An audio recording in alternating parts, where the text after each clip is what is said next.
Après avoir fait état de son refus de prendre part au dialogue national, la puissante centrale syndicale s'est exprimée de nouveau quant à sa participation à cet événement.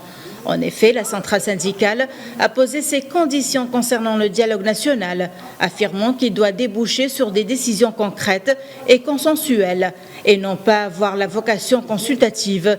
Dans une conférence de presse, le secrétaire général adjoint et le porte-parole de l'Union générale tunisienne du travail, Semi Tahri, a expliqué qu'il y a beaucoup de problèmes concernant ce dialogue. Tout appel au dialogue doit être fait par voie de consultation. Il ne peut pas être par un ordre ou par une décision ou par un décret.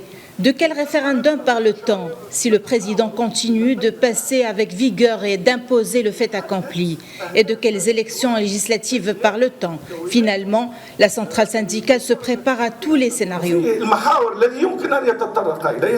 D'un autre côté, les doyens des facultés de droit et des sciences politiques ont annoncé qu'ils ont renoncé à leur désignation en tant que membres du Haut Comité consultatif et de la Commission du dialogue national. Les doyens ont rappelé dans un communiqué qu'ils apprécient la confiance du chef de l'État, mais d'un autre côté, ils tiennent à la neutralité des établissements universitaires en évitant tout engagement dans les affaires politiques.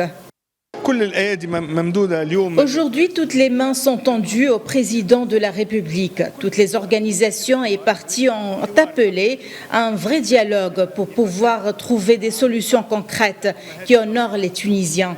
Et si le président n'accepte pas, alors on se dirige vers le flou total. Il faut dire que l'échec du dialogue est l'échec du référendum et l'échec de tout le processus du 25 juillet.